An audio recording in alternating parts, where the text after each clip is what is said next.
इसीलिए तो दुखी है, इसलिए परेशान है।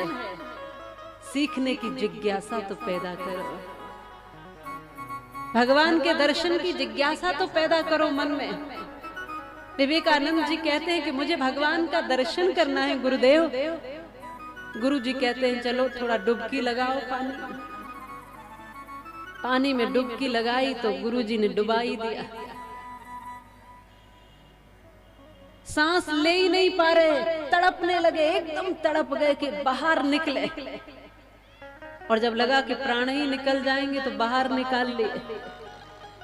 कहा क्या याद आ रहा था? कुछ याद आया?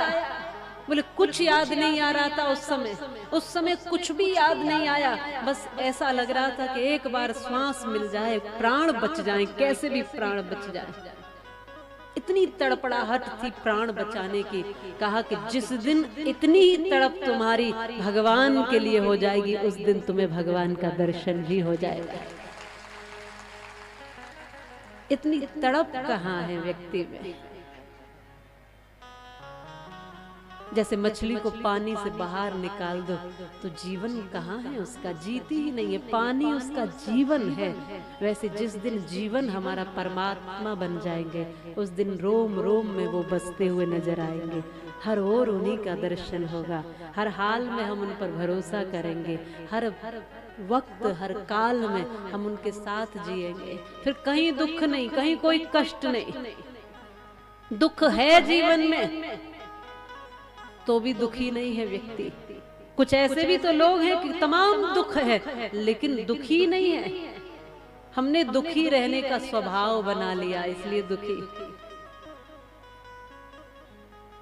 हमारे ब्रज में आप सब मोबाइल इत्यादि के माध्यम से बाबा प्रेमानंद जी महाराज को तो सुनते होंगे, उनका दर्शन करते होंगे।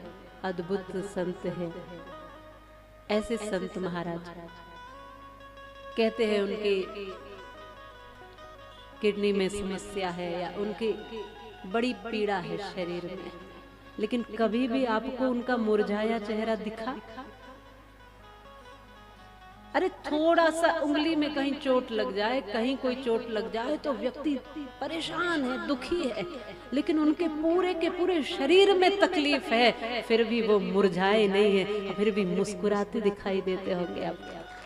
हर समय मुस्कुराते, हर समय राधे राधे राधा राधा राधा राधा, क्योंकि अपना चित्त चेतना सब राधा रानी में समर्पित, अपना दर्द भी उसको समर्पित है, अपनी मुस्कुराहट भी उसको समर्पित है। जब व्यक्ति पूर्ण रूपेण समर्पित हो जाता है तो दुख दुख नहीं लगता, सुख सुख नहीं लगता है, सम स्थिति आ जाती है। और वो स्थिति आती है जब हम संतों के श्री चरणों में बैठते हैं, उनके जीवन को दर्शन करते हैं, फिर अपने जीवन में उसको उतारते हैं, तब जाकर वो स्थिति आती है।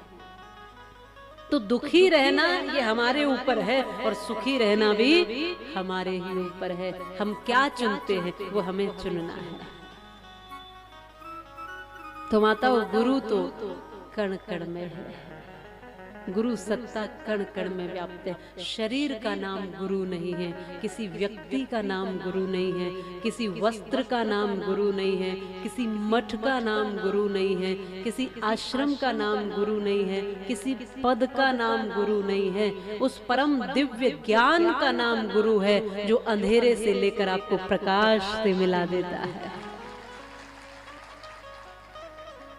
वो अविद्या से तुम्हें विद्या की ओर, अज्ञान से ज्ञान की ओर, और जीवन के तमाम कष्टों से जो आनंद की ओर लेकर जाता है, जो तुम्हें मृत्यु से अमरता की ओर लेकर जाता है, उस परम तत्व का नाम है गुरु। और वो तत्व सदैव विद्यमान रहता है। और हम जुड़ते हैं किससे? हम जुड़ते हैं किसी आश्रम से, हम जुड़ते हैं किसी मठ से, हम जुड़ते हैं किसी चोले से, हम जुड़ते हैं किसी व्यक्ति से। इसलिए व्यक्ति गया तो गुरु भी गया, ऐसा सोचकर बैठ जाते हैं। गुरु कभी कहीं नहीं जाते। गुरु ने जो ज्ञान दिया है, जो एक मार्ग दिया, वो तो सदैव रहता है ना। पहले समझो, कदम कदम पर गुरु सत्ता है। मैंने लिखा था एक भजन कि बिना गुरु के आपको मार्गदर्शन कैसे मिलेगा। शास्त्र आपके गुरु हो सकते। यूं तो कहा है कृष्णम वंदे जगत गुरु, श्री कृष्ण सबके गुरु है, गोविंद सबके गुरु है। दत्तात्रेय जी ने तो अनेकों अनेक गुरु बना डाले, सीखा उनसे, सबसे सीखा। सीखने की वृत्ति लो तो एक बालक भी सिखा देगा। बालक में सरलता, सहजता, निश्चलता होती है, सीख लो उससे, सीखना है तो।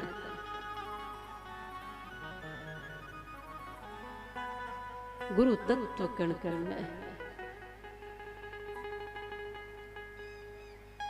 देखने की दृष्टि बदलनी पड़ेगी, ये आंखें ठीक करनी पड़ेंगी, ये नजरिया ठीक करना पड़ेगा। मैं कई बार समझाया करती हूँ कि एक व्यक्ति अपने मित्र के यहाँ जब गया तो उसने स्वागत में ना चाय दे दी। चाय कहा भैया चाय पियो। चाय पीने लगा तो देखा उसने चाय फेंक दी। पूछा क्यों फेंकी चाय? बोले इसमें मक्खी थी, चाय में मक्खी गिरी थी। दूसरी चाय मंगा देते, निवेदन किया। दूसरी बार चाय आई तो दूसरी बार भी फेंक दी। बोले इसमें भी मक्खी है। इसने कहा बार बार मक्खी गिर जाती है, तीसरी बार मंगा देते। तीसरी बार मंगाई तो कहा इसमें भी मक्खी है और ये भी फेंकने वाला था। तो मित्र ने हाथ पकड़ के रोक दिया, कहा मैं भी तो देखूं कैसे बार बार मक्खी गिरती है तुम्हारी ही चाय में। और जब ध्यान से देखा तो मक्खी चाय में नहीं थी, उसके चश्मे पे लगी हुई थी। तो कितनी भी चाय फेंक दो, चश्मे की मक्खी हटाई ही नहीं है तो ठीक ठीक दिखेगा क्या? सब में मक्खी दिखेगी। अगर आंखें ठीक ही नहीं की है, नजरिया ठीक नहीं किया, देखने का तरीका ठीक नहीं है तो दुनिया गलत ही दिखेगी, व्यक्ति गलत ही दिखेगा, हर जगह गलत दिखेंगे लोग। हमको बदलना है, हमको परिवर्तित करना है, हमको अपना नजरिया बदलना है देखने का। नहीं तो कौन ऐसा व्यक्ति है जिसमें कोई कमी ना हो? बोलो, कोई ऐसा व्यक्ति नहीं है जिसमें कोई कमी न हो, और कोई ऐसा व्यक्ति नहीं है जिसमें कोई अच्छाई न हो, कोई गुण न हो। वो तो आपका तरीका है, आप उसके गुण देख रहे हो कि आप उसकी बुराई देख रहे हो, अवगुण देख रहे हो। ये तो आपको देखना है ना। जगह जगह कितनी भी जगह बदल लेना, कितनी भी चीजें बदल लेना, बदलना क्या है? स्वभाव बदलना है। कोयल कहती है कि भैया क्यों दौड़ रहे हो कौवे से? कौआ कह रहा है लोग अच्छे नहीं है यहाँ पे। तो अशोकनगर से उड़ के चला गया। बोले लोग अच्छे नहीं है, क्यों? बोले कंकड़ पत्थर मारते हैं। तो दूसरी जगह पहुंच गया, वहां भी कंकड़ पत्थर मारे। तीसरी जगह बदली तो वहां भी कंकड़ पत्थर ही मारे। जगह जगह जाता रहा। बोले इस दुनिया में कहीं लोग अच्छे नहीं है। कोयल ने कहा भैया एक बात बताओ, तुम जगह बार बार बदल रहे हो, क्यों बदल रहे हो? बोले लोग अच्छे नहीं है यहाँ पर, इसलिए जगह बदल रहा हो। कोयल ने कहा तुमने अपनी काव काव करनी बंद कर दी क्या? कौवा कहता है वो तो मेरा स्वभाव है, वो कैसे बंद कर दूंगा? कोयल ने कहा कि जगह बदलने से कुछ नहीं होगा, बदलना है तो अपना स्वभाव बदलिए। नहीं तुम अशोकनगर क्या, तुम वृंदावन में भी चले जाओ, स्वभाव नहीं बदलोगे तो फिर कंकड़ पत्थर ही मिलेंगे। स्वभाव बदलना पड़ेगा। जगह बदलने से, व्यक्ति बदलने से, लोग बदलने से कुछ नहीं होगा। हम हर रोज लोग बदल दे रहे हैं, रिश्ते बदल दे रहे हैं। न हमारी मित्रता टिक रही है, न दोस्ती टिक रही है, न रिश्ते टिक रहे हैं, संबंध टिक ही नहीं पा रहे हैं। आज सब बदले जा रहे हैं। ये अच्छा नहीं, ये पत्नी में खराबी है, छोड़ो दूसरा विवाह कर लो। बड़े ऑप्शन है लोगों के पास। दूसरा बदल लो, तीसरा बदल लो, दुनिया बदल दो, क्या फर्क पड़ता है? जब तक खुद को नहीं बदलोगे तब तक कुछ बदलने वाला नहीं है। ये बात ध्यान रखो। आप सब बदले ही जा रहे हो, ये बदल दो, वो बदल दो। अपने आप को बदलो। और वो कब परिवर्तन होगा? जब आप किसी श्रेष्ठ की सानिध्य में बैठोगे, जिसका जीवन चमकदार है, जिसका जीवन सुंदर है, जिसका जीवन श्रेष्ठ है, जिसका चिंतन श्रेष्ठ है। जब उसके चरणों में आकर बैठोगे तो उसके जैसे होते चले जाओगे। एक गीत लिखा था मैंने इसलिए, आओ जीवन में आवश्यक है, पर हमें कम से कम शिष्य बनना तो आना चाहिए। हम पात्र तो हों। गुरु सत्ता तो इस संपूर्ण ब्रह्मांड में व्याप्त है, हमको पात्र बनना होगा बस। जैसे भगवान इस संपूर्ण जगत में व्याप्त है, हमको क्या बनना है? पात्र बनना है, केवल पात्र बनना है। धीरे धीरे धीरे धीरे ऐसा अवसर भी होगा कि हमारे सामने भी कोई सुखदेव जी जैसे गुरु होंगे।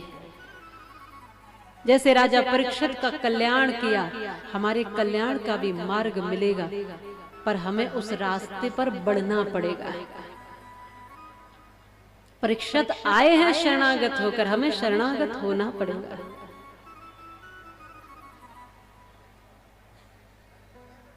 राजा परीक्षित कथा सुन रहे हैं, सुखदेव जी कथा सुना रहे हैं। कहा प्रभु ये पूरी दुनिया जिसने बनाई है उसे क्या कहते हैं? कौन है वो जिसने इस जगत को रचा है?